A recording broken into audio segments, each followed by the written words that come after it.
여기서 단 하나 제가 드리고 싶은 얘기는 찍으신 사진이시잖아요. 그거를 뭐 여기 올리시지 마시고 본인 자가학습용으로 꼭 활용해 주시기를 부탁드리겠습니다.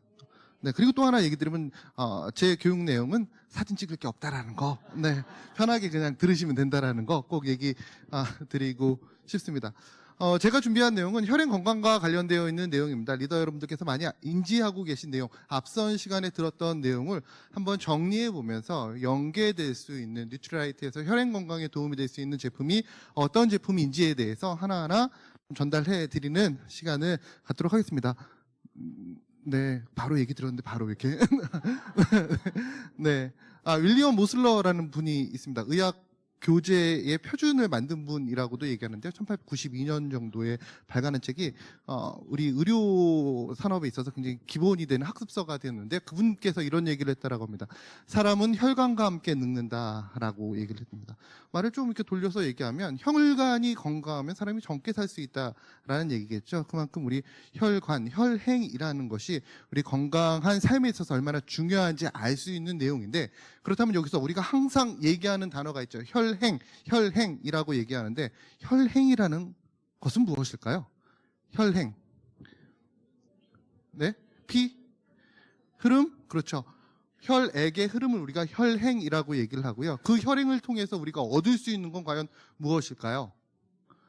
영양소, 산소, 그리고 신체에서 여러 가지 사용하고 남은 대사, 노폐물 등을 내보낼 수 있죠. 여기에 또 추가적으로 얘기를 한다면 신체를 조절하는 데 필요한, 또 앞서 여러 가지 호르몬들이 나왔죠. 마이오카인, 호르몬 등을 전달하는 데 있어서도 도움이 되고요. 또 하나 굉장히 중요한 기전 중에 하나가 바로 체온을 조절해주는 역할을 수행한다라고 설명을 드릴 수가 있습니다. 즉 혈관이라는 거, 혈행이라는 건 저 항상 이렇게 얘기 드립니다. 우리나라 지도를 보게 되면 고속도로가 나오고 국도가 나오잖아요.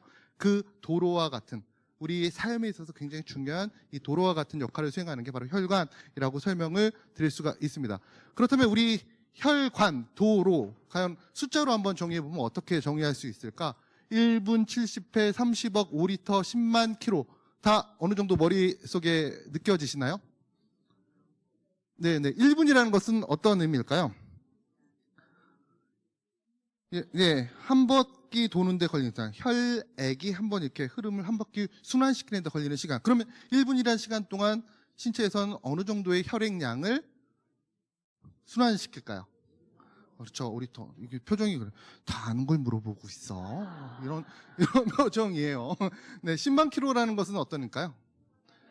네, 혈관의 길이. 그 10만 킬로 중에서 모세혈관은 어느 정도 될까요? 동맥은 어느 정도 될까요? 큰 혈관.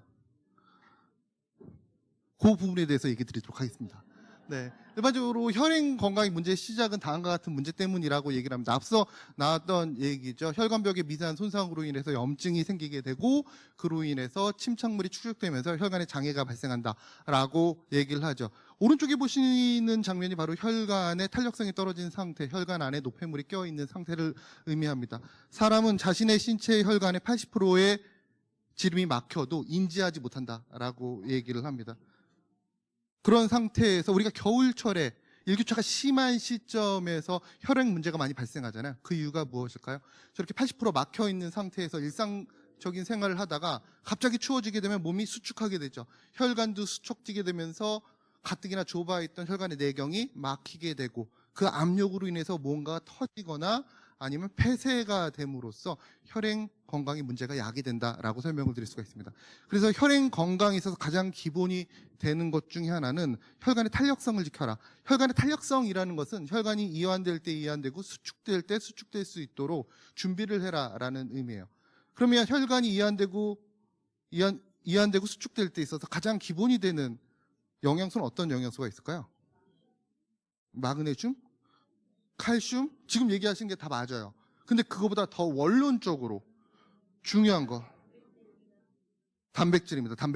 단백질이 가장 중요한 역할을 수행합니다. 일반적인 혈관의 내피를 이루는 가장 기본적인 물질은 단백질 중에서도 콜라겐이라는 물질이다라고 설명을 드릴 수가 있습니다. 즉 혈관의 탄력성, 즉 콜라겐을 적절히 섭취했을 때 혈관의 탄력성이 높아지게 되면서 혈관의 이동 수축과 이완이 계속적으로 자연스러워진다라고 설명을 드릴 수가 있습니다. 근데 지금 보시는 것은 큰 혈관이고요. 대혈관이라고 얘기를 하고, 실질적으로 대혈관에 문제가 생기게 되면 삶이 거의 끝났다라고 생각하시면 될 것 같아요. 너무 잔인한 얘기죠. 너무 잔인한 얘기지만, 그런데 우리가 일반적으로 놓치고 있는 게 있는데요. 소혈관, 미세혈관이라는 부분을 많이 놓치고 가세요. 저렇게 대혈관이 손상되기 이전 단계에서 이미 미세혈관은, 모세혈관은 더 많은 손상을 입은 상태라고 생각하시면 될 것 같아요. 앞서 혈관 건강의 문제에 있어서, 또 인슐린과 관련되어 있는 부분에 있어서 우리가 치매라는 얘기, 알츠하이머 얘기 앞서 하승민 대표가 하셨잖아요. 그 이전 단계에 이미, 즉 저혈관이 손상되기 이전 단계에 자신이 본인인지도 모르는 상태에 놓여 있다라고 생각하시면 하나의 예로 맞을 것 같습니다. 예컨대 요즘에 많이 나오는 얘기 중에 하나가 유령혈관이라는 얘기를 굉장히 많이 합니다. 유령혈관이라는 것은 신체에 존재하고 있는 미세혈관 중에서 혈류가 어떤 이유에서든지 흐르지 않는 상태를 우리가 유령혈관이라고 얘기를 합니다. 제가 앞서 혈관의 총 길이가 10만 킬로라고 얘기를 드렸는데요. 이 10만 킬로 중에서 99%가 우리가 모세혈관이라고 얘기를 합니다. 모세혈관. 즉 신체에는 큰 대혈관보다는 이런 모세혈관이 더 많이 존재한다. 근데 우리가 일반적으로 어떤 교육을 듣게 되면, 또 어떤 책을 보게 되면 항상 얘기하는 게 동맥, 큰 대혈관 얘기를 그렇게 많이 해요. 하지만 그 대혈관이 손상되기 이전 단계에서 신체의 손상도가 높아지는 것은 지금 보시는 유령혈관, 모세혈관이라고 설명을 드릴 수가 있습니다. 신체 혈관 10만 킬로 중에서 9만 9천 킬로가 모세혈관이라고 얘기를 하고요. 그 얘기는 모세혈관이 신체 각 세포에 실질적으로 앞서 얘기 드렸던 산소 공급이란, 영양소 공급이란 찌꺼기를 몸 밖으로 내보내는 데 있어서 가장 기본적인 역할을 수행한다라고 생각하시면 될 것 같아요. 다시 우리나라 지도로 돌아가서 우리나라 지도 이렇게 딱 보게 되면 어느 정도 확대된 지도에는 고속도로만 보이죠. 이거 동맥과 정맥이라고 생각하시면 됩니다. 근데 우리가 고속도로를 1년에 몇 번이나 타겠습니까? 비즈니스를 진행하시면 좀 많이 타실 수가 있겠지만 더 많이 이용하는 건 작은 국도들을 더 많이 타잖아요. 나의 삶에 있어서 더 중요한 역할을 수행하는 도로는 고속도로보다는 저는 어떻게 보면 국도라고 생각을 합니다. 우리 신체에 비유해 보면 동맥과 정맥 같은 경우는 고속도로 있고요. 모세혈관은 국도라고 생각하시면 될 것 같아요. 최근에 나온 자료에 따르면 50대, 60대 분들의 모세혈관의 손상도, 우리가 유령혈관의 존재가 한 50에서 60% 정도가 나타났다라고 얘기를 합니다. 즉 지금 보시는 것처럼 혈관은 존재하지만 혈류가 통하지 않는 그런 현상들이 굉장히 많다라는 것이죠. 또 20대에도 10% 정도가 이런 유령혈관이 존재한다라고도 얘기를 합니다. 그만큼 과거와 다르게 이 혈행 건강이라는 것은 어떤 특정 연령대의 문제가 아니라 전 세대에 고르게 나타나는 문제라고 설명드릴 수가 있죠. 그래서 앞서 이런 얘기 드렸죠. 과거에는 성인병이라고 얘기했다가 요즘 들어서는 생활습관 질병이라고 얘기하는 이유가 바로 이런 이유 때문이다라고 설명드릴 수가 있습니다. 자, 그럼 혈행 건강 문제의 시작은 어떤 문제 때문일까? 앞서 얘기 드렸던 걸 지금 정리해 드리는 거예요. 혈당과 중성지질, 콜레스테롤, 혈압 등이 원인이 돼서 혈행 건강에 문제가 야기된다라고 설명드릴 수가 있고요. 첫 번째 가장 큰 문제는 콜레스테롤, 우리 신체 내에 존재하고 있는 콜레스테롤이 혈관의 탄력성을 떨어뜨리거나 혈관을 막게 됨으로써 문제를 야기시킨다. 그럼 콜레스테롤을 낮추기 위해서 우리는 어떤 행동을 해야 되는가, 생활 습관을 고쳐야 되는가, 이것도 중요한 부분이 될 수가 있겠죠. 어떻게 해야 될까요? 콜레스테롤을 낮추기 위해서 지금 보시는 것처럼 일반적으로 내 몸에 존재하는 콜레스테롤, 일반적으로 어떤 분이 콜레스테롤에 문제가 있어 라고 얘기하면 그분께 우리는 항상 이렇게 얘기합니다. 일상적인 식생활 속에서 콜레스테롤 섭취를 줄이세요 라고 얘기를 합니다. 틀린 얘기는 아니에요. 하지만 자료를 보게 되면 일반적으로 내 몸에 존재하고 있는 콜레스테롤 중에서 외부에서 섭취되는 콜레스테롤의 양은 20% 정도뿐이 되지 않고요. 나머지 80%의 콜레스테롤은 내 몸의 어떤 인자에 의해서 합성이 됩니다. 그 인자가 무엇인지 확인하는 것이 굉장히 중요하겠죠. 과연 내 몸에서 콜레스테롤을 만드는 인자는 무엇일까? 어떤 놈일까? 네? 어떤 아이가 내 몸에서 콜레스테롤을 만들까요? 스트레스도 물론 맞죠. 기본적으로 내 몸의 콜레스테롤 수치를 높이는 가장 대표적인 인자는 중성지질입니다. 중성지질. 그럼 여기서 또 하나가 나오죠. 난 일상적인 생활 속에서 중성지질을 먹지 않는데? 그럼 중성지질은 누가 만들어낼까요? 당이라는 아이가 만들어냅니다. 당. 우리가 섭취한 당은 신체의 가장 기본적인 에너지원입니다. 하지만 신체의 가장 기본적인 에너지원, 당을 과당으로 섭취했을 때, 과잉으로 섭취하게 되면 잉여의 당이 남게 되고, 그 잉여의 당이 중성지질로 1차적으로 전환된 이후에 그 다음에 콜레스테롤로 전환되면서 신체 콜레스테롤 수치를 올린다라고 설명을 드릴 수가 있겠죠. 그러면 당을 관리하는 데 있어서 도움이 될 수 있는 영양소는 어떤 영양소로가 앞서 시간에 얘기가 나왔을까요? 당을 조절하는 데 있어서 굉장히 중요한 영양소. 일단 사진을 많이 찍으셨으니까 집에서 보셔야 되겠지만 그냥 머릿속에 있는 것만 떠올려 보시면 네. 네, 그렇죠. 대표적으로 식이섬유가 가장 효과적이다. 왜 식이섬유가 효과적이야? 식이섬유는 기본적으로 두 가지 종류가 있죠. 불용성 식이섬유와 수용성 식이섬유가 존재하는데, 불용성 식이섬유는 변의 뼈대를 만들어줘요. 그래서 일반적인 상황에서 변의 좀 모양새가 묽으신 분들에게 도움이 될 수 있는 가장 대표적인, 그리고 이동성을 높여주는 데 있어서 도움이 되는 게 불용성 식이섬유입니다. 수용성 식이섬유는 끈적끈적한 우리 몸에 들어왔을 때 주변에 있는 수분을 만나서 겔처럼 만들어집니다. 요즘에 아이들의 슬라임 같은 그런 느낌이 있죠. 아우가 아니죠. 슬라임 같은 그런 느낌이 있는 게 바로 수용성 식이섬유입니다. 근데 이게 굉장히 좋아요. 요즘에 유튜브 보시게 되면 중간중간에 광고가 나오잖아요. 얼마 전에 가장 감동적으로 봤던 그 광고 중에 하나가 슬라임인데 자동차의 먼지를 이렇게 구석구석 잘 닦아놔더라고요. 구석구석 이렇게 잘 형태를 이렇게 바꿀 수 있으니까 바로 그런 비슷한 역할을 수행합니다. 수용성 식이섬유는 이 점성이 굉장히 높아요. 끈끈이 같아요. 그래서 주변에 있는 나쁜 요소들, 뭐 콜레스테롤, 뭐 지방, 앞서 얘기 드렸던 담즙산 등을 자신의 몸에 흡착시켜서 몸 밖으로 내보내는 데 도움이 될 수 있다라고 얘기를 하죠. 그래서 1차적으로 신체 내에서 당이 흡수되는 것을 막아주는 데 있어서 중요한 역할을 수행하는 영양소가 바로 식이섬유라고 얘기를 합니다. 또 식이섬유는 포만감을 높이는 데 굉장히 도움이 되죠. 이런 이유 때문에 우리가 식이섬유를 가장 많이 활용하는 데가 어디야? 체중 조절이라는 부분입니다. 먹긴 먹되 내 몸에 흡수가 되지 않기 때문에 포만감과 음식을 먹는 느낌은 주지만 건강에 도움이 될 수 있는, 전 식이섬유를 이렇게 얘기 드립니다. 먹긴 먹되 내 몸에 흡수되지 않도록 하는 그런 부분을 딱 생각해 보면, 저희 한국아메이 직원들의 월급날은 25일이거든요.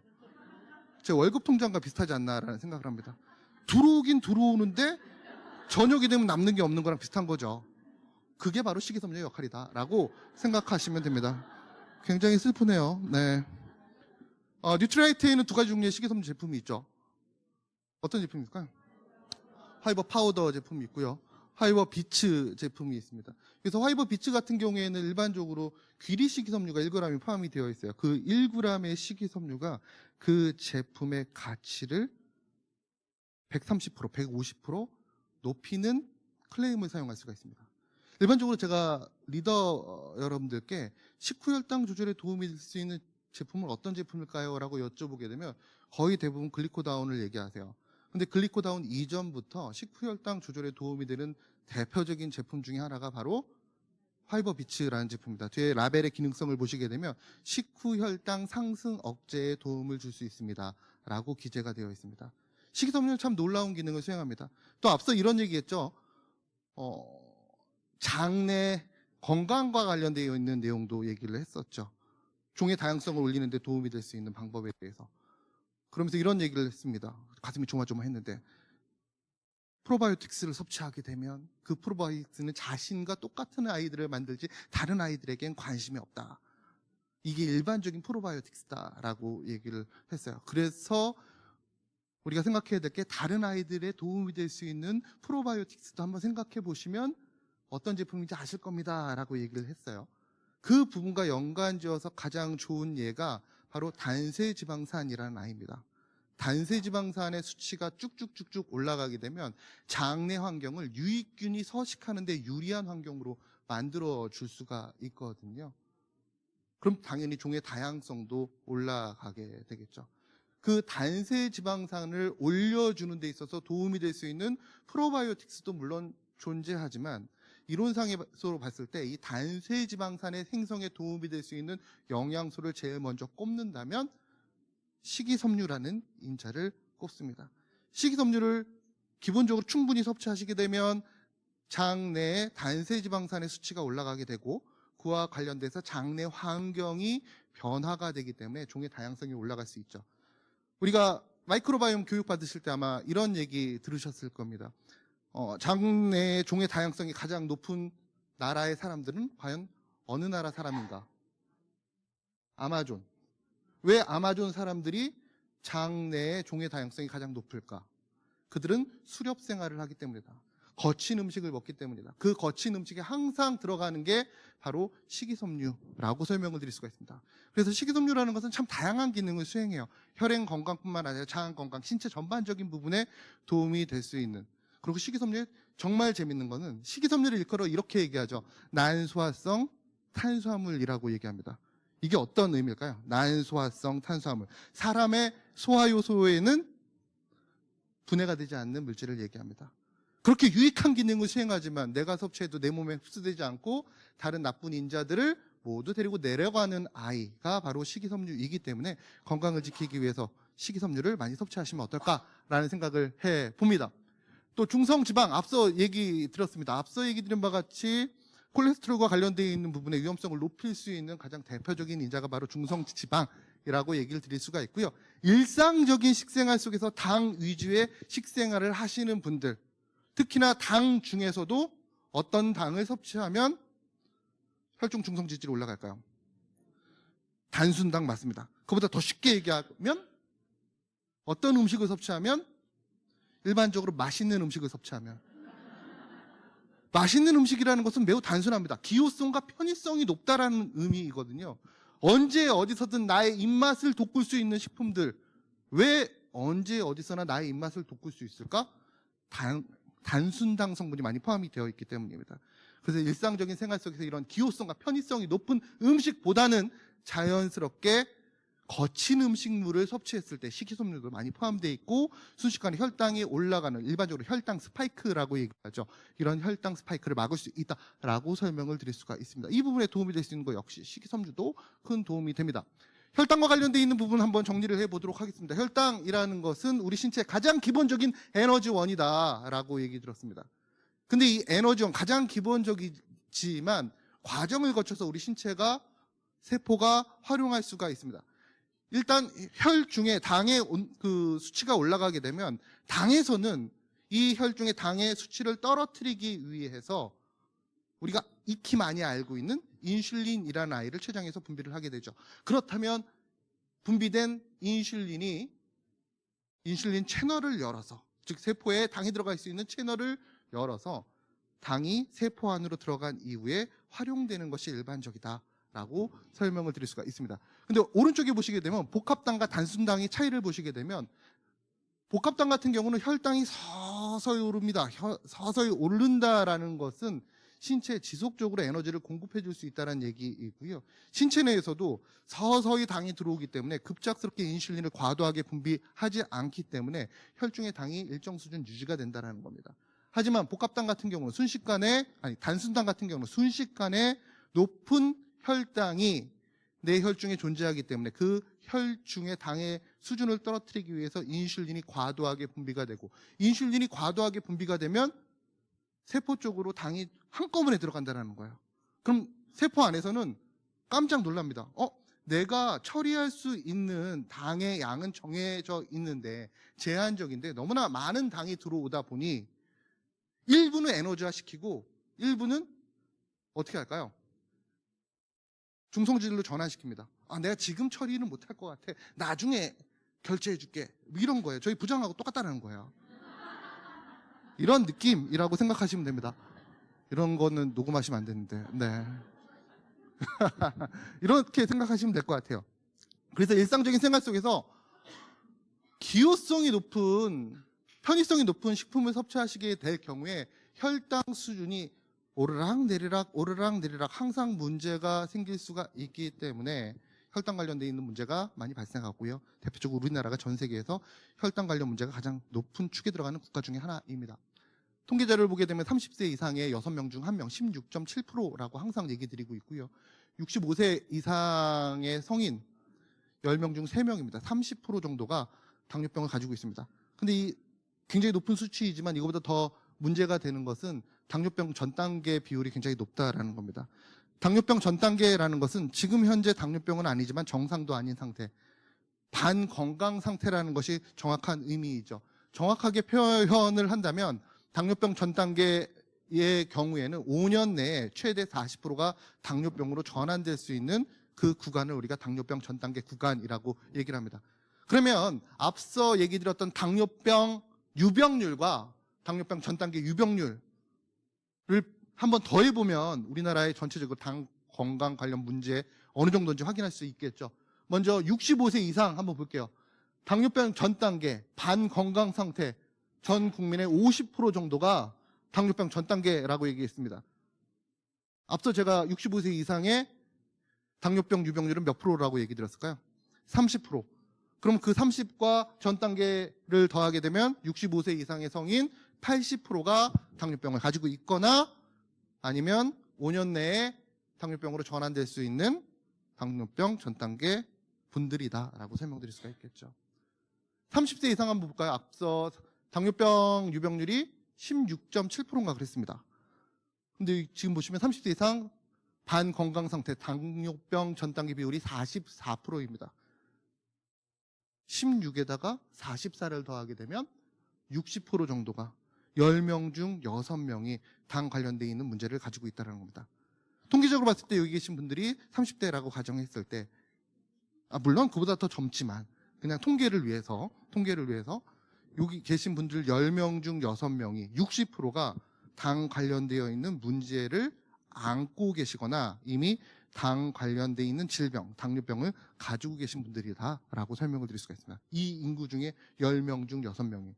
근데 앞서 하승민 대표도 얘기했지만 본인의 혈당을 매일매일 체크하시는 분들, 지금 현재 어느 정도 평균치를 알고 계시는 분들이 몇 프로나 될 것인가 한번 고민해 보실 필요가 있겠죠. 이런 이유 때문에 당뇨병을 우리가 침묵의 살인자라고 얘기를 합니다. 본인은 가지고 있지만 본인은 모르는 질병, 당뇨병. 어느 순간 이런 문제로 야기해서 혈관 관련되어 있는 신체 부분의 질병을 야기시키는 그런 무서운 살인자라고 얘기를 하죠. 당뇨병의 위험성은 혈관 손상 때문입니다. 특히 굵직굵직한 대혈관이 아니라 삶에 있어서 나의 삶을 유지시켜주는 데 있어서 행복감을 주는 작은 혈관들의 손상도를 올리기 때문입니다. 기본적으로 당 문제가 발생하면 5년 내에 가장 먼저 손상되는 신체 기관이 어디일까요? 신장입니다. 신장. 신장에 모세혈관이 굉장히 많습니다. 신장. 그 다음 또 모세혈관이 많은 곳이 어디일까? 눈입니다. 실제로 40대 중반이나 초반이 되면 이런 분 계시죠. 노안이 왔어 라고 얘기를 합니다. 근데 노안의 속도가 생각보다 너무 빠르게 안 좋아지는 거예요. 그런 상황에서 병원에 가시게 되면 의사가 간간히 이런 얘기를 합니다. 이건 노안이 아니에요.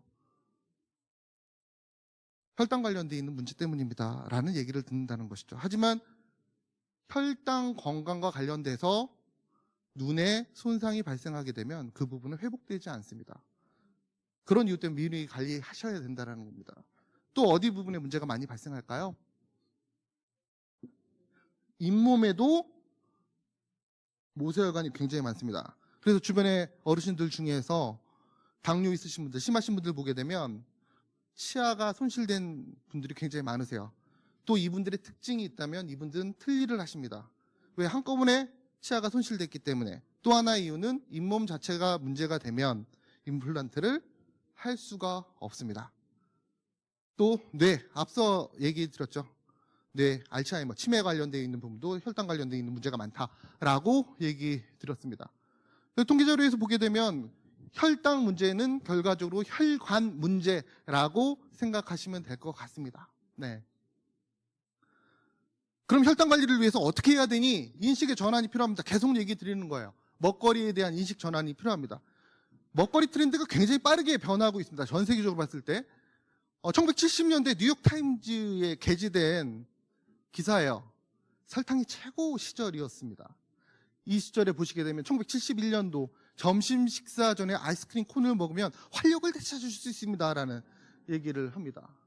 1972년에 게재된 내용이에요. 아이들에게 초콜릿 아이스크림을 주면 만족감과 행복감을 줄 수 있다라는 얘기를 많이 합니다. 지금 생각하면 전혀 납득이 되지 않는 내용이잖아요. 그렇다면 지금의 우리 식생활은 어떨까요? 먼 훗날 봤을 때 납득을 할 수 있을까요? 사람들이? 현대인들의 가장 지금 우리에 있어서 가장 혈당이라든지 이런 부분에 있어서 가장 큰 문제거리 중에 하나는 초가공식품입니다. 초가공식품. 전 개인적으로 초가공식품 얘기할 때 항상 드리는 얘기가 왜 초자를 붙여가지고 뭔가 이게 초자 붙이면 특별해 보이잖아요. 특별한 초능력자, 초월자 막 이렇게 해가지고 특별해 보이잖아요.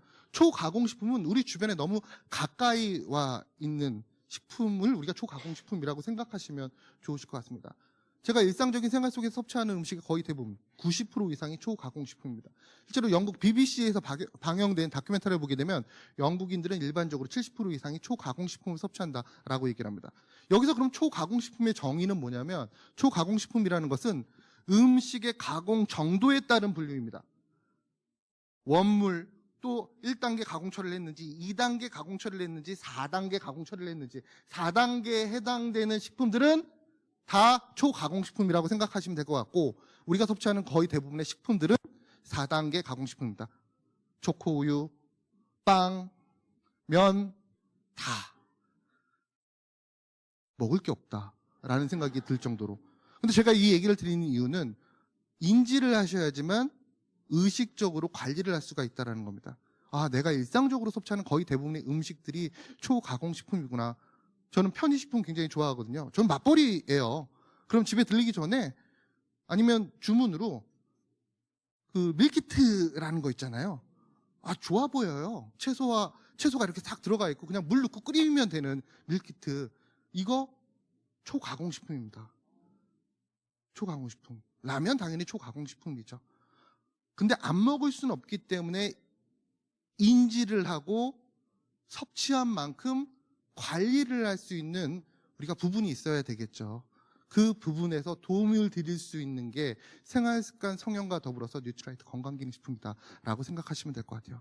그거 먹지 마세요라고 하면 요즘에 그거 안 먹고 못 삽니다라는 얘기를 할 수밖에 없겠죠. 우리가 섭취하는 음식 또 이것도 좀 중요한 부분이죠. 이 혈당 관리를 위해서 가장 중요한 것은 탄수화물 섭취 조절을 하셔야 돼요. 근데 이걸 못해요. 영양학회의 자료에 따르면 건강을 위해서 에너지 적정 섭취 비율이라는 것이 있습니다. 탄수화물은 한 끼 식사의 50%대, 단백질은 7에서 20%대, 지질은 15에서 30%대를 섭취했을 때 당신의 건강에 도움이 됩니다. 라고 얘기를 합니다. 근데 우리가 섭취하는 일반적인 음식은 탄수화물이 87%라는 부분 꼭 얘기해 드리고 싶습니다. 제가 즐겨 섭취하는 김밥 같은 경우에도 80%대의 탄수화물을 가지고 있습니다. 섭취하는 순간 잉여의 당이 남을 수밖에 없다는 겁니다. 잉여의 당이. 전 개인적으로 김밥 좋아하거든요. 전 이동을 굉장히 많이 하거든요. 기차 타고 이동을 많이 해요. 그래서 제가 가장 행복한 시간은 오롯이 저만의 가장 행복한 시간이 있어야 되잖아요. 살면서. 그 시간이 언제면 기차 타고 가면서 노트북 켜놓고 음악 들으면서 교육자료 만들면서 김밥 하나씩 집어먹을 때가 가장 행복한 시간입니다. 오롯이 저만을 위한 시간이거든요. 되게 슬프죠? 근데 김밥은 한 줄 먹어도 배가 금방 차오르죠? 여러 리더분들을 잘못 과소평가했군요. 그럼 2줄 먹으면 배부르시죠? 빠르게 배부르시잖아요. 왜 빠르게 배부르는 걸까요? 답이 80%잖아요. 탄수화물이 80%이기 때문에 빠르게 흡수가 돼서 그만큼 혈당 스파이크를 친다라고 생각하시면 될 것 같고, 그리고 김밥 2줄 먹으면 금방 허기지게 됩니다. 혈중에 인슐린이 쫙 분비가 되면서 혈중에 있는 당을 세포 안으로 싹 밀어넣어주기 때문에 혈중에 당이 부족해지기 때문입니다.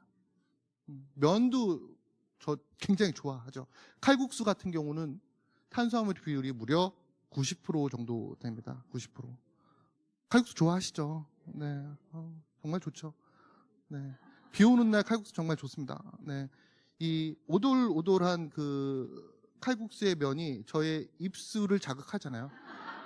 이렇게 말려 있는 이렇게 싹 말려 있는데 호로록 면치기를 하게 되면 쭉 빨아들이면서 마지막에 그 끝에 남아 있는 국물이 저의 꼭 코끝을 딱 건들면 정말 맛있는 음식이죠. 근데 90% 정도입니다. 혈당 관련된 문제가 있으신 분들은 절대로 어찌 보면 섭취하시면 안 되는 식품이라고 생각하시면 될 것 같습니다. 또 혈압 관리도 철저하게 하셔야 됩니다. 정상 혈압보다 높다라는 것은 혈관 어딘가에서 혈행의 흐름을 방해하는 인자가 있다라는 것이라고 생각하시면 될 것 같습니다. 이런 부분 참고해 주시면 좋으실 것 같고요. 혈관 건강을 지키기 위해서 기본적으로 스트레스를 받지 않는 것, 짠 음식을 섭취하지 않는 것, 적절하게 잠을 자는 것, 이건 일반적으로 다 알고 계신 내용입니다. 한 번에 모든 것을 바꿀 수는 없습니다. 하지만 저희가 제안드리는 것은 작은 습관을 서서히 의식적으로 변화시킬 수 있는 루틴을 만들어라 라는 얘기를 많이 드리고 있죠. 이런 부분 참고해 주시면 좋으실 것 같아요. 그렇다면 어떤 영양소가 도움이 될 수 있을까? 다음과 같은 영양소를 기본적으로 많이 권장을 해드립니다. 혈행, 중성지질, 혈압, 지질의 산화, 호모시스테인, 콜레스테롤, 혈당 건강에 도움이 될 수 있는 다음과 같은 영양소를 꾸준히 섭취하시면서 한꺼번에 조절하기 힘든 식단과 생활 습관을 관리해 나가시면 건강을 지키실 수 있다라고 설명을 드릴 수가 있습니다.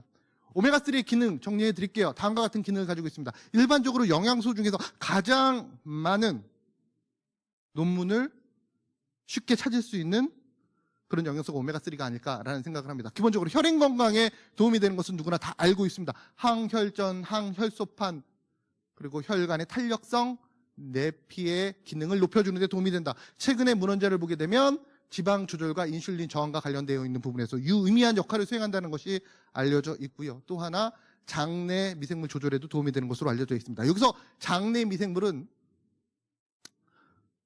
명확하게 종의 다양성과 관련되어 있는 부분에 대해서 언급을 합니다. 저 문헌 자료에서는 일반적으로 장내 환경이 안 좋은 상황에서 오메가3가 부족하면 장내 환경이 안 좋아진다. 종의 다양성이 떨어진다라는 얘기를 많이 해요.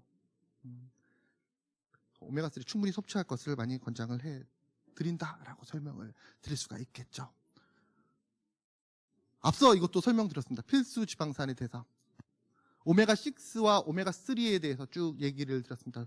어떻게 보면 필수 지방산의 족보라고 얘기를 할 수가 있겠죠. 오메가6, 오메가3 지방산. 여기서 중요한 것은 오메가6 계열 중에서 1계열 프로스타글란딘이라고 되어 있죠. 저게 GLA라는 아이입니다. 오메가6 계열이지만 연결되어 있는 게 저쪽 오메가3 계열과 연결되어 있죠. 왜 연결되어 있어? 같은 기능을 수행하는, 비슷한 기능을 수행하기 때문입니다. 일반적으로 오메가3 같은 경우는 혈소판 응집 억제를 억제하고 혈소판 수축을 방지하는 역할, 또 염증 유발을 낮춰주는 역할을 수행합니다. GLA도 오메가6 계열이지만 그 비슷한 역할을 수행한다라고 생각하시면 될 것 같아요. 오메가6와 오메가3는 둘 모두 신체 필수적인 영양소입니다. 오메가6가 없으면 사람은 생존할 수가 없어요. 염증은 우리 신체 내 가장 대표적인 면역 반응 중에 하나입니다. 근데 문제가 되는 게 비율이 깨졌다. 앞서 얘기 드렸죠. 원래 1대4, 1대8 정도가 정상이다라고 얘기를 하는데 1대20까지 벌어졌다라고 얘기를 하죠. 20을 낮출 수가 없더라고요. 오메가6의 섭취 비율을 낮출 수가 없어요. 일상적인 생활 속에 거의 대부분의 음식이 포함이 되어 있어요. 육류? 요즘 우유 섭취하시는 분들, 우유에도 오메가6가 그렇게 많이 포함이 되어 있습니다. 비율이 쫙 벌어져 있어요. 그럼 어떻게? 오메가6를 비율적으로 그 함량을 낮출 수가 없기 때문에 상대적으로 그 비율을 맞추기 위해서 우리가 선택할 수 있는 방법은 오메가3를 더 섭취해라라는 게 가장 일반적인, 가장 쉬운 방법이다. 무언가의 건강을 지킬 때 무조건 빼지 말고 약간 조절하면서 상대적인 부분을 강화시켜줬을 때 건강을 지킬 수 있다라는 개념이라고 생각하시면 될 것 같아요. 앞서 설명을 드렸습니다. 어떤 기능을 통해서 우리 신체 내에 도움이 될 수 있을까? 내가 섭취하는 오메가3가 기본적으로 아이코사노이드라고 얘기를 했습니다. 다음과 같은 기능으로 혈관 확장 및 혈소판 응집 억제, 콜레스테롤 합성 억제 효과에 도움이 됩니다 라고 설명을 드릴 수가 있고요. GLA도 설명드렸죠. 동일한 기전을 바탕으로 우리 혈행 혈관 콜레스테롤 합성 저하에 도움이 됩니다라고 앞서 얘기 드렸습니다. 제가 이거를 하나하나 보여드리는 이유가 있습니다. 왜 이걸 하나하나 보여드리는 걸까요? 저희가 강조하는 이유가 있습니다. 일반적으로 혈행 건강이라고 얘기하면 많은 분들께서 가장 먼저 리더분들이 소비자분들께 추천하는 제품이 오메가3 제품입니다. 근데 오메가3 제품을 섭취하지 못하시는 분도 굉장히 많습니다. 특유의 그 소프트 캡슐 제품을 싫어하시는 분도 계시고요. 섭취한 이후에 아무리 좋은 제품이라고 하더라도 민감하신 분들 같은 경우는 어유의 비릿함을 싫어하시는 분도 계시고요. 또 어떤 의사분은 오메가3를 먹지 말라고 하시는 분들도 계시기 때문에 그럴 때 그럼 어떻게 해야 될까? 그분들에게 다른 영양소를 추천해 주시면 되는 거예요. 만일에 오메가3를 범용적으로 활용하는 혈행 건강에서 제품인데 오메가3 섭취하지 말라 그래 라고 하면 우리가 제일 먼저 할 수 있는 것은 그렇다면 왜 오메가3 섭취를 하고자 했습니까? 라는 것을 물어보셔야 된다는 건데 그 분들 중에서 나는 콜레스테롤 수치가 높아요 라고 대표적으로 답변이 나왔다면 그 콜레스테롤 조절에 주안점을 둔 영양소를 권장하면 되는데 그 대표적인 영양소가 바로 GLA라는 영양소입니다. 어느 분이 저한테 이런 얘기 하더라고요. 그거 여자가 먹는 제품 아닙니까? 라고 얘기를 합니다.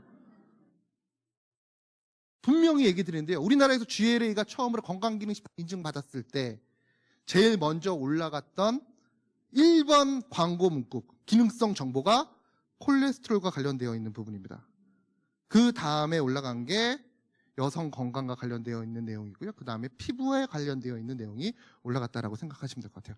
여성을 위한 제품, 또 피부 건강을 위한 제품이 아니라 물론 그 기능도 수행하지만 내가 콜레스테롤 섭취가 과도하다라고 한다면 그 콜레스테롤 섭취를 줄이면서 신체 내 콜레스테롤 조절을 위해서 GLA 적극적으로 권장을 드립니다.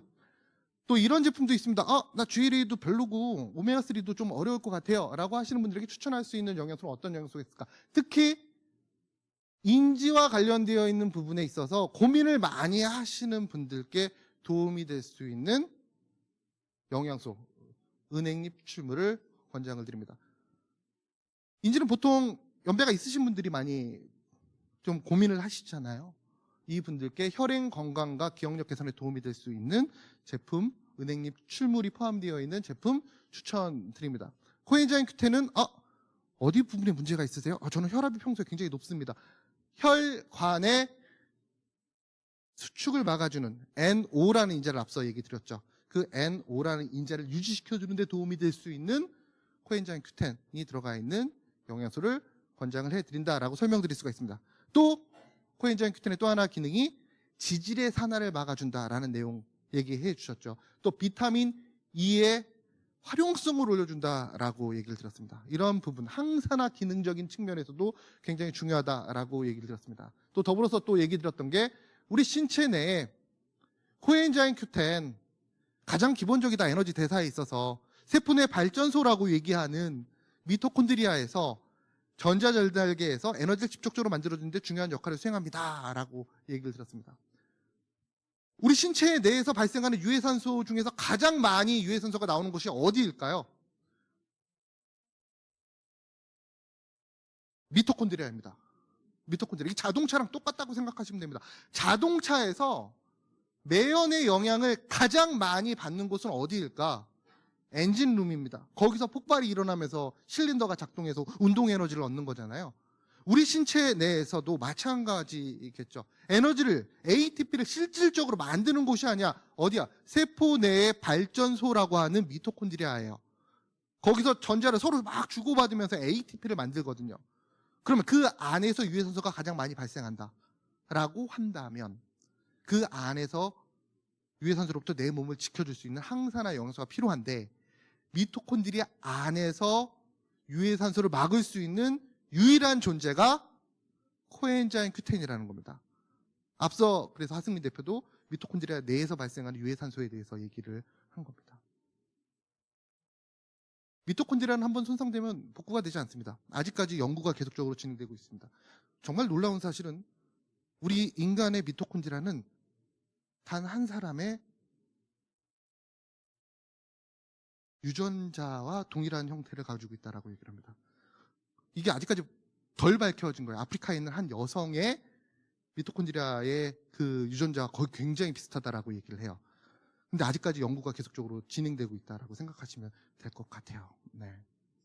아무튼 중요한 거는 그 코엔자임 Q10이라는 영양소가 에너지 대사와 뭐 혈압 관련돼 있는 부분에 중요한 역할을 수행해요. 근데 이 영양소가 앞서 얘기 드린 바와 같이 젊었을 때는 거의 문제가 되지 않습니다.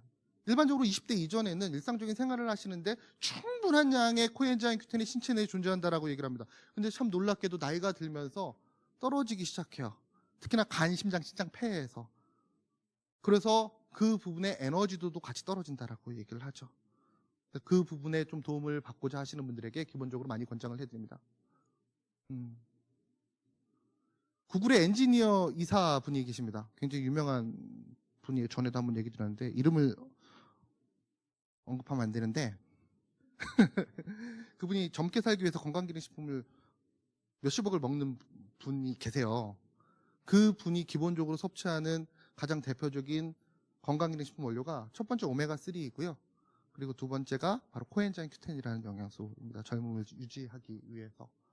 굉장히 기본적으로 도움이 될 수 있는 영양소라는 거 꼭 기억해 두시기 바랍니다. 마늘이라는 성분. 콜레스테롤과 관련되어 있는 부분에 도움이 됩니다. 콜레스테롤.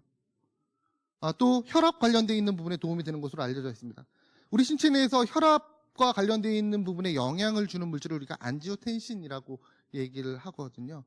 그 안지오텐신을 생성하는 데 있어서 방해가 되는 요소를 바로 이 마늘에 포함되어 있는 다양한 성분들이 역할을 수행합니다. 그래서 일상적인 생활 속에서 콜레스테롤과 관련되어 있는 부분, 혈압과 관련되어 있는 부분에 좀 문제가 있어. 여기에 추가적으로 활력을 좀 추구하고 싶어 라고 하시는 분들께 마늘이 포함되어 있는, 특히 알리신 성분이 포함되어 있는 그런 영양소를 많이 권장을 해드린다라고 설명을 드릴 수가 있고요. 또 앞서 얘기 드렸듯이 레스틴, 또 비타민 E 등의 영양소도 혈행 건강에 있어서 전반적으로 도움이 될 수 있는 영양소라고 생각하시면 될 것 같습니다. 비타민 B군도 도움이 되겠죠. 앞서 얘기 들었죠. 저 그림 보셨죠? 메티오닌이라는 우리 필수 아미노산입니다. 근데 이 메티오닌이 사람이 스트레스를 받게 되면 산화 스트레스가 나타나게 되면 신체를 안정화시켜주기 위한 과정을 거치게 되고 그 결과물로서 호모시스테인이라는 인자가 발생하게 되는데요. 이 호모시스테인이 혈구를 서로 뭉치게 한다라고 얘기를 하죠. 과거에는 혈행 건강의 문제가 진짜 말 그대로 성인병이었습니다. 중장년 이후에 많이 발생을 했습니다. 근데 최근 들어서 젊은 계층에게 이 혈행 건강의 문제가 많이 야기가 되는데 그 원인 물질로서 꼽히는 게 바로 저 호모시스테인이라는 인자입니다. 단백질의 섭취량은 늘어났고 그 안에 포함되어 있는 메티오닌이 신체를 지키기 위한 과정을 돌면서 결과적으로 그 부산물로 나오는 게 바로 호모시스테인이에요. 그럼 이 호모시스테인을 적절하게 관리하기 위해서 필요한 영양소가 무엇일까? 지금 보시는 것처럼 비타민 B12, 우리가 코발라민이라고 얘기를 하죠. 또 엽산, 비타민 B6 등을 적절하게 섭취했을 때 호모시스테인이라는 혈구를 서로 뭉치게 하는 인자를 우리 신체에 도움이 될 수 있는 아미노산, 메티오닌과 시스테인으로 전환시켜줄 수 있다라고 설명을 드릴 수가 있습니다. 비타민 B군은 앞서도 얘기 드렸지만 결핍되기 쉬운 대표적인 영양소라고 생각하시면 될 것 같아요. 밥을 많이 먹으면 제일 먼저 결핍되는 영양소 비타민 B군입니다. 비타민 B군. 탄수화물과 단백질과 지질이 대사되는 과정에서 가장 기본적으로 활용되기 때문에 특히 뇌세포는 당 의존성이라고 얘기를 합니다. 당이 있어야지만 뇌세포가 활동을 할 수가 있어요. 그 뇌세포가 당을 활용하는 데 있어서 가장 기본적인 영양소가 비타민 B1 티아민이라고 얘기를 하죠. 그래서 학습 에너지원이라고 얘기를 합니다. 지금 정보를 많이 받으시면서 스트레스 수치가 굉장히 높잖아요. 제가 장담컨대 여기 계신 리더 여러분들은 지금 비타민 B군이 급속도로 떨어지고 있다라고 제가 장담 드릴 수가 있습니다. 그럼 어떻게 해야 될까요? 꾸준하게 섭취해 주셔야 됩니다. 저도 지금 스트레스를 굉장히 많이 받고 있거든요. 앞선 시간이 그렇게 늘어질 줄 몰랐거든요. 60장을 준비했는데 그리고 이런 표정이죠. 언제 끝나 이런 표정이죠. 네? 이걸 어떻게 해야 되지? 중단을 해야 되고 머릿속으로 굉장히 많은 생각을 하고 있습니다. 제가. 네, 금방 끝내겠습니다. 네. 이럴 때 부족한 영양소가 뭐다? 바로 비타민 B군이라고 생각하시면 될 것 같아요. 비타민 B군은 항상 소용됩니다. 앞서 이 얘기도 하셨나요? 우리가 비타민 B군을 먹은 다음에 WX를 섭취한 다음에 한 1시간 반 정도 있다 소변을 보게 되면 소변이 노란색, 형광색을 띠게 됩니다. 그 왜 형광색이야? 바로 비타민 B군이 문 밖으로 배설됐기 때문이에요. 신체에서 필요한 비타민 B군은 그때 흡수가 되고 그 외에 비타민 B군은 문 밖으로 배설되고 흡수된 비타민 B군은 그 순간 내가 밥을 먹고 있으면 그걸 대사시켜주는 데 활용이 되고 스트레스를 받으면 그 스트레스를 낮춰주기 위해서 활용이 되고 그 비타민 B군은 계속적으로 활용되고 결핍되기 쉬운 대표적인 영양소라고 생각하시면 될 것 같아요. 그래서 철칙이 있습니다. 비타민 C도 그렇고 비타민 B군도 그렇고 규칙적인 시간대에 정량 섭취할 것을 권장을 드립니다. 규칙적인 시간대. 몰아서 먹으면 안 된다. 저희 직원들 중에서 네. 먹는 걸 좋아해가지고 몰아 먹는 애들이 있어요. 아침에 그냥 한 움큼. 이게 본인의 비즈니스 성향상 어쩔 수 없죠. 리더님들 이렇게 만나러 가는데 리더님 앞에서 제 건강을 위해서 좀 먹겠습니다라고 할 수는 없는 거잖아요. 그래서 아침에 와서 이제 하루치를 다 먹죠. 다른 영양소는 상관이 없지만 수용성 비타민 같은 경우는 일정 시간이 지나게 되면 그 수용성 비타민은 고갈될 수 있습니다. 그래서 항상 규칙적인 시간대에 섭취할 것을 권장드립니다. 그래서 첫 번째로 저희가 한 7월 정도 예상을 하고 있는데요. 이런 비타민 C, 수용성 영양소의 문제점을 해결한 제품이 출시가 될 예정에 있습니다. 올데이 비타민 C라는 제품이 출시가 될 예정에 있습니다. 아직까지 스펙은 정확하게 나오지 않았지만 한번 섭취하게 되면 이 비타민 C를 혈중에서 8시간 정도 유지시켜주는, 일반적으로 붕해도라고 얘기를 합니다. 정제가 딱 들어오게 되면 확 퍼지는 게 일반적이에요. 그런데 새로운 기술이 적용된 이 제품은 서서히 녹습니다. 서서히 나의 장내로 흡수가 돼서 내 몸에 비타민 C의 농도를 항상 일정하게 유지시켜주는 데 도움이 될 수 있는 그 제품이 조만간 출시가 될 예정이 있습니다. 작년까지는 의약품에 적용이 돼가지고 제재를 받다가 이번에 좀 풀려가지고 아마 뉴트라이트가 가장 먼저 출시하지 않을까라고 저희는 생각을 하고 있습니다. 참고적으로 얘기 드리겠고요. 또 혈당 조절에 도움이 될 수 있는 코르세산이라는 성분 얘기 드렸죠. 아주 인상적이었습니다. 바나바입이다. 바나나가 아니다. 바나나 껍질을 말리지 말라라는 얘기를 해 주셨죠. 2주간의 인체 적용 시험 결과를 보게 되면 식후 혈당 상승 억제에 도움이 되는 것을 확인할 수가 있었다라는 내용 꼭 기억해 두시기 바라겠고요. 또 하나 추가적으로 혈당 건강에 도움이 될 수 있는, 혈당을 지켜야 혈행을 지킬 수 있다. 다음과 같은 영양소를 기본적으로 많이 권장을 해드립니다. 버섯, 아스파라거스, 땅콩, 밀귤 등에 포함되어 있는 비타민 B군의 하나인 나이아신은 인슐린 저항성 개선에 도움이 될 수 있습니다. 밀겨에 많이 포함되어 있는 크롬은 인슐린 작용을 촉진시킵니다. 앞서 들었던 내용이잖아요. 네. 이런 식재료에 포함되어 있는 영양소를 섭취하시면 좋은데, 전 개인적으로 제가 만든 교육 자료이지만 현실감이 떨어지는 자료라고 생각을 합니다.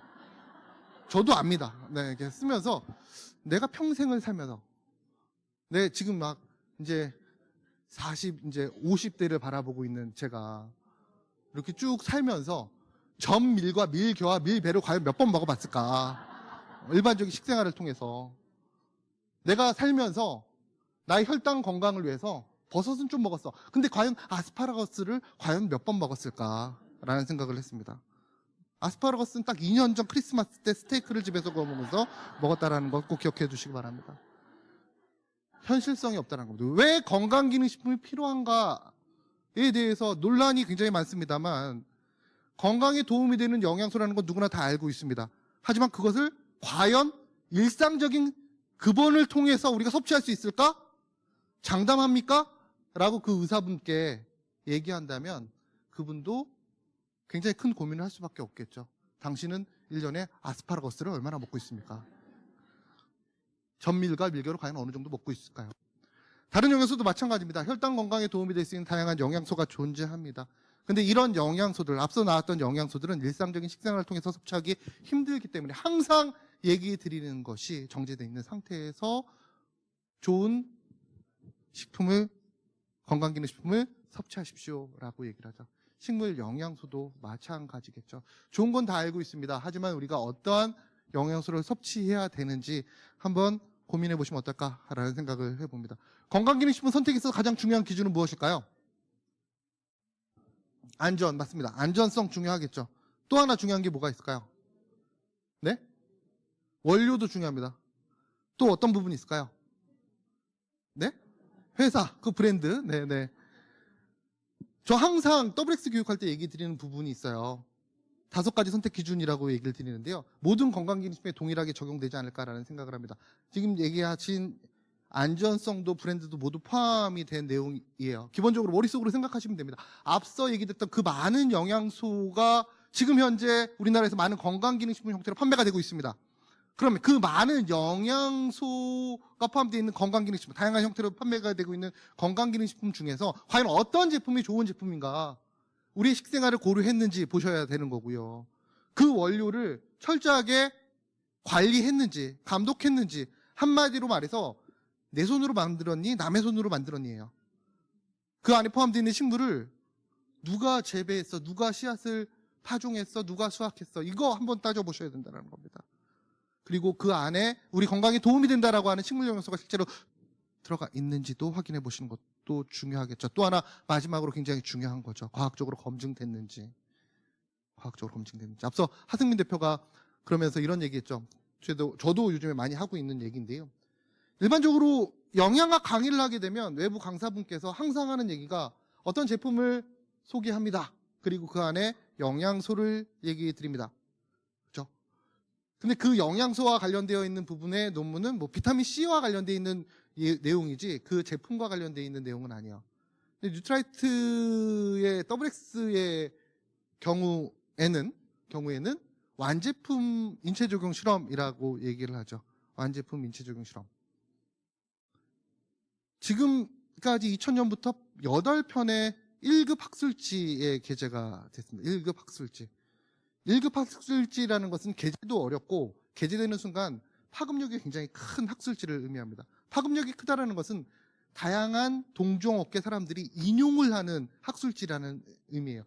인용의 수가 일반적으로 많은 말일수록 학술지의 가치가 올라간다라고 얘기를 합니다.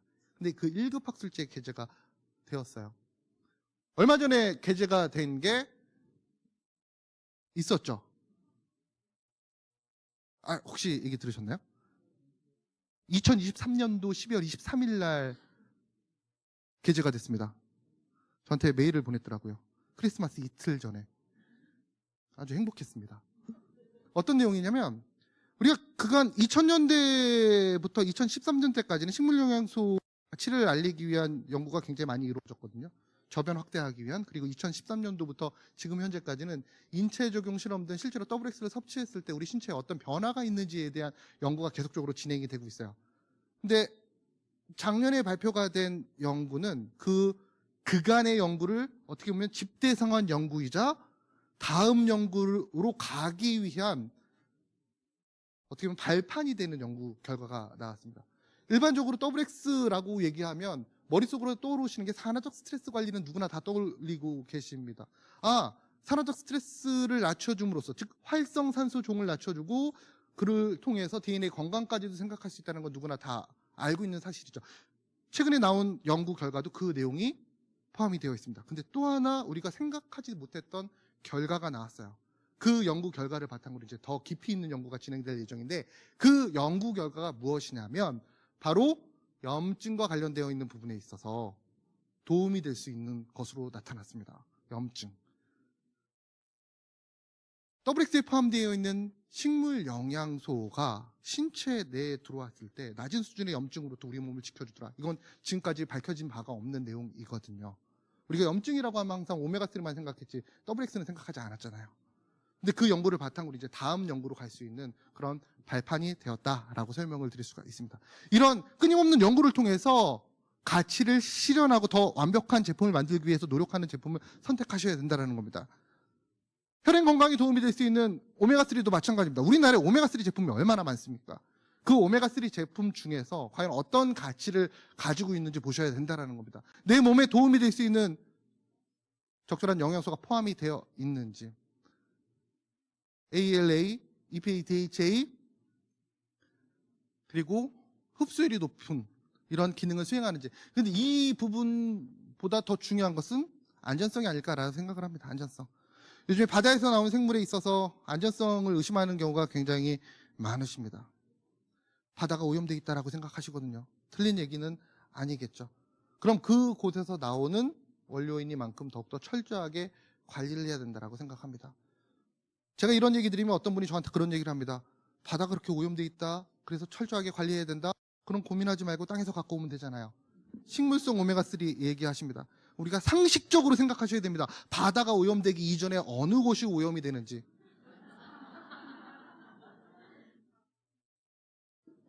거실이 오염되기 전에 방이 먼저 오염이 됩니다. 항상 똑같다라는 거예요. 그래서 땅에서 나오는 원료건 바다에서 나오던 원료건 중요하지 않고 과연 어떠한 안전성을 나타내는지 그 관리를 하는지가 중요하다라는 거 꼭 얘기 드리고 싶습니다. 그래서 좋은 오메가3 첫 번째 기준 뉴트리 마린 오메가3 혈행 건강에 도움이 될 수 있는 이 제품은 보다 철저한 안전성 관리를 했습니다. 뭐 IFO, IFOS라고 얘기를 하죠. GOED. 어유와 관련되어 있는 부분의 기준 규격을 설정하는 곳이에요. 인증하는 곳입니다. 가치를 인증하는 곳입니다. 그 두 곳에서 모두 인증을 받았습니다. 그 아이포스는 많이 보셨을 겁니다. 아이포스. 그 인터넷에서 오메가3 찾게 되면 아이포스 별 4개입니다. 별 5개입니다. 이런 제품들이 있어요. 별 5개가 가장 높은 등급이에요. 우리나라에선 기본적으로 아이포스를 많이 활용합니다. 그럼 아이포스 별 3개짜리는 본 적이 없으실 거예요. 실제로 인증은 받았는데 별 3개는 창피해서 올리진 않습니다. 그냥 아이포스라고만 씁니다. 근데 보통 2가지 인증 중에서 하나를 받는 것이 일반적인데 뉴트라이트는 2가지를 다 받았다라는 거 꼭 얘기 드리고 싶고요. 사실 인증을 받는 건 중요한 게 아니에요. 그보다 더 중요한 것은 얼마나 철저하게 관리하느냐입니다. 국내 기준 같은 경우 우리가 식약처 기준이라고 얘기를 합니다. 저 식약처 기준이 절대로 낮은 기준이 아닙니다. 우리나라 식약처는 전 세계에서 최고 수준의 기준 규격을 가지고 있습니다. 엄격하게 관리를 합니다. 왜? 법 자체가 소비자 보호 목적으로 만들어졌기 때문에. 높은 기준이에요. 하지만 국제 기준이라고 얘기를 하죠.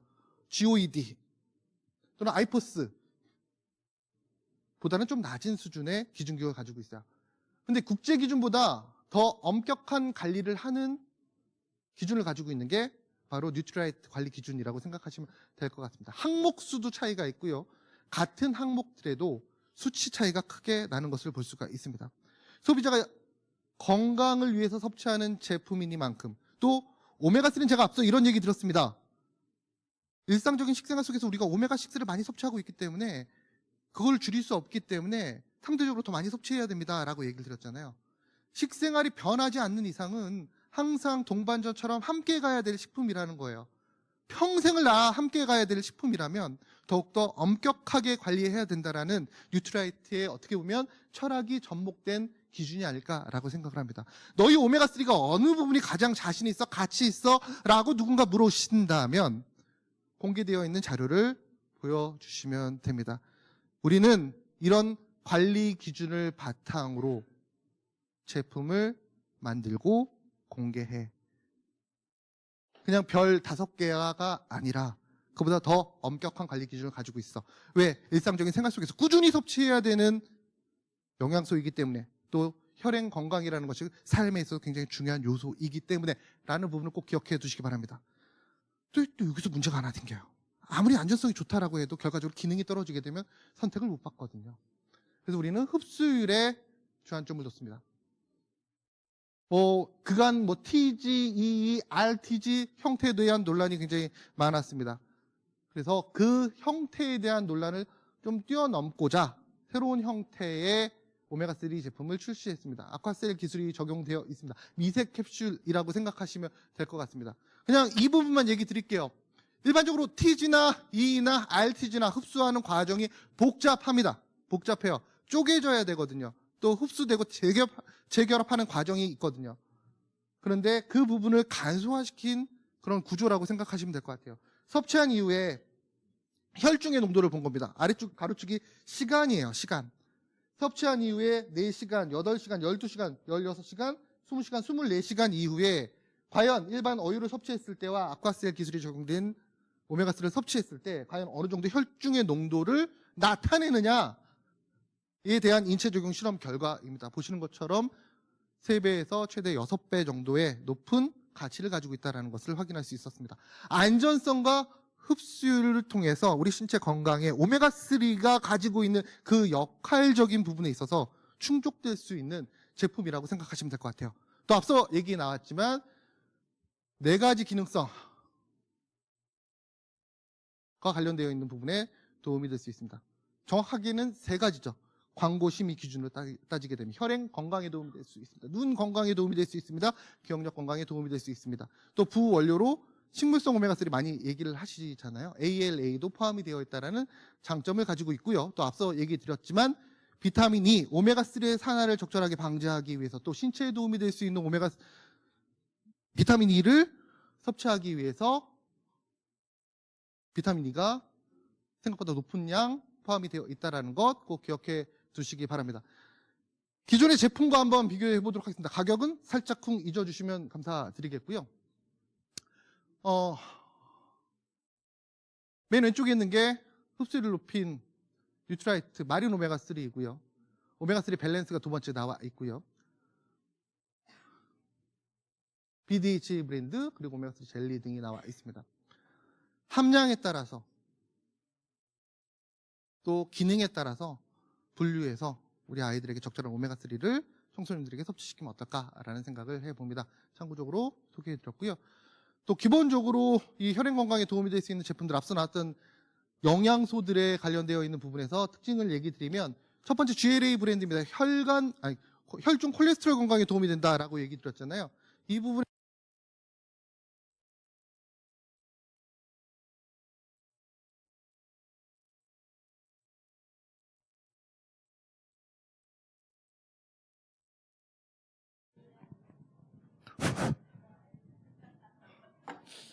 네, 마이크가 꺼졌네요. 네, 보라지 종자와 달맞이 꽃 종자를 어떻게 압축했는지. 또 하나 중요한 게 원료의 가격 때문에 특정 원료가 많이 포함되어 있는 제품이 많아요. 9대1, 4대1 이렇게 나와 있는데요. 과연 1대1로 담았는지 확인해 보시는 거 굉장히 중요하다라는 거 꼭 얘기 드리고 싶습니다. 제품이 가격이 같다라는 거, 근데 섭취 기간이 다른 제품이 있어요. 근데 그 원료를 하나하나 따져보게 되면 그 이유가 다 있습니다. 라는 거 꼭 얘기 드리고 싶습니다. 코엔자임 Q10 특징만 보도록 하겠습니다. 코엔자임 Q10을 섭취할 때 가장 도움이 될 수 있는 건 과연 어떠한 발효 공법을 가지고 있는지 확인하는 거 중요하고요. 또 하나 얘가 코엔자임 Q10이 중요한 건 알고 계시잖아요. 얘가 기능을 좀 더 상승시킬 수 있는 시너지 원료가 함께 들어가 있는 거 굉장히 중요하거든요. 그 대표적인 아이가 바로 비타민 E 제품이다. 코엔자임 Q10과 뒤에 나올 셀레늄 제품도 마찬가지예요. 셀레늄 제품도 시너지 원료가 같이 들어가 있는 게 프리미엄 제품이거든요. 비타민 E라는 프리미엄 그 원료가 있는 게 한번 확인해 보시는 것이 좋을 것 같습니다. 파셀레늄이 E, 앞서 얘기 드렸듯이 다음과 같은 기능을 가지고 있어요. 우리나라는 셀레늄이 부족한 대표적인 국가입니다. 땅에서 셀레늄이 없어요. 그래서 채소와 과일을 많이 섭취한다라고 하더라도 셀레늄이 애초에 없었기 때문에 전 세계 셀레늄 결핍 국가예요. 우리나라 같은 경우에는. 우리나라 유사한 데가 바로 영국이라는 나라이고요. 그래서 셀레늄은 섭취하시면 좋은데 일부 제품들 같은 경우에는 셀레늄만 들어가 있는 제품들이 있습니다. 별로 효과적이지 않다라고 생각하시면 될 것 같아요. 우유도 마찬가지예요. 셀레늄만 포함되어 있는 제품들이 있습니다. 그 제품보다는 셀레늄과 비타민 E가 함께 포함되어 있는 제품 섭취하시는 게 바람직하고요. 알리신 성분이 포함이 되어 있다라고 얘기를 하죠. 콜레스테롤 건강과 관련되어 있는 부분, 또 활력이라는 부분에 있어서 도움이 될 수 있는 대표적인 제품이 갈이 제품이라고 생각하시면 좋으실 것 같고요. 징코 M, 전 광고 문구를 되게 잘 짠 그런 제품 중에 하나입니다. 순수 은행잎을 활용하는 제품이 그렇게 많지 않거든요. 순수라는 문구를 쓸 수 있는 제품이기 때문에 좀 가치 있게 보시면 좋으실 것 같고요. 또 은행잎 추출물 제품을 보실 때는 정말 중요한 게 저기 나와 있는 플라보놀 배당체가 어느 정도 함유가 되고 있는지를 꼭 확인해 주셔야 된다. 그게 은행잎 추출물 제품의 가치를 나타낸다라고 생각하시면 될 것 같아요. 일반적으로 또 그 플라보놀 배당체가 과연 어떤 비율로 존재하는지도 확인하시는 것이 중요합니다. 그 비율을 확인하기가 힘들기 때문에 그 다음으로 확인할 것이 그 은행잎 추출물 제품이 푸른색 은행잎으로 만들었는지 아니면 노란색 은행잎으로 만들었는지 확인하는 것도 굉장히 중요해요. 뉴트라이트 징코엠 제품은 푸른 은행잎 제품으로 만들었습니다. 푸른 은행잎으로. 노란 은행잎은 들어가지 않았습니다. 노란 은행잎은 우리 추억 속에서나 존재하는 거고요. 건강을 위해서는 푸른 은행잎이 존재해야 된다라는 거 꼭 기억해 두시면 좋으실 것 같습니다. 또 부원료로 DHA와 레스틴 등 우리가 익히 알고 있는 인지 건강에 도움이 될 수 있는 원료들이 포함이 되어 있다라고 생각하시면 될 것 같아요. 징코인 제품 제가 그런 얘기 많이 들어요. WX 교육할 때도 어떤 얘기를 드리냐면 한국 사람들에게 맞춰진 제품이다 WX가 라고 얘기를 많이 하잖아요. 징코엠 제품도 마찬가지라고 생각하시면 될 것 같아요. 징코엠 제품 동일한 카테고리의 본사 제품의 명칭은 메모리 빌더라는 제품이 있습니다. 메모리 빌더. 근데 그 메모리 빌더 제품과 징코엠은 자매 제품, 형제 제품이라고 칭해지지만 동일한 거는 은행잎 추출물뿐이 없습니다. 그 외에 다른 성분들은 다 현지화해서 한국 사람들에게 인지 높고 우리 건강에 도움이 될 수 있는 원료가 포함이 되어 있다고 생각하시면 될 것 같습니다. 참고적으로 얘기 드리겠고요. 추어블 레스틴 같은 경우에는 일반 식품입니다. 네, 일반 식품이고요. 앞서 얘기 드린 바와 같이 콜레스테롤을 간으로 이동시켜 주는 데 도움이 될 수 있다. 여기서 중요한 것은 레스틴을 섭취할 때 영양적인 측면에서 보게 되면 우리나라에는 크게 동물성 레스틴이 있고요. 식물성 레스틴이 있습니다. 어느 쪽이 콜레스테롤 조절에 더 가치가 있을까라는 부분에 있어서 일반적으로 영양학적 측면에서는 식물성 레스틴이 이중결합이 존재하기 때문에 더 가치가 있다라고 얘기를 합니다. 즉 우리가 일반적으로 콜레스테롤 조절이라는 그런 목적에 의해서 레스틴을 섭취하신다라고 가정한다면 그분들에게 더 적합한 원료가 무엇인지 파악해 보시는 것도 좋은 제품의 선택 기준이 될 수 있고요. 또 레스틴은 우리나라에 거의 대부분 소프트 캡슐에 들어가 있는 제품이 많습니다. 액상 제품이 많다라는 의미예요. 근데 뉴트리라이트 추어블 레스틴 같은 경우는 보시는 것처럼 정제 타입이라는 거 얘기 드리겠고요. 마지막으로 글리코다운 제품 설명드리겠습니다. 네. 그래도 50장을 했네요. 말을 빨리 해가지고.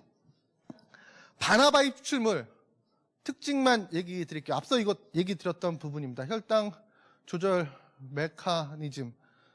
복합당이 이당류가 단당류가 되면서 흡수가 되는 과정인데 그 당의 분해를 끊어주는 역할을 수행하는 게 바로 이 코로솔산의 기능이다라고 생각하시면 될 것 같습니다. 그럼 이 제품의 특징은 무엇이니? 라고 하신다면 가장 대표적으로 주 원료인 바나바입 추출물과 더불어서 6개의 주 원료가 추가적으로 포함이 되어 있다는 거예요. 우리나라의 바나바입 추출물 제품 몇 가지 종류가 있습니다. 인터넷 찾아보시면 나옵니다. 그 제품과의 분명한 차별성, 첫 번째 바로 꼼꼼하게 설계되어 있느냐. 그럼 다른 제품에 이런 영양소가 안 들어가 있니? 들어가 있는 제품도 있고 들어가 있지 않은 제품도 있습니다. 근데 어떤 차별성이 있어? 들어가 있는 제품의 경우에는 지금 나와 있는 6개의 혈당 조절에 영양학적인 측면에서 도움이 되는 영양소 중에서 한 2가지 정도는 주원료로 들어가 있습니다.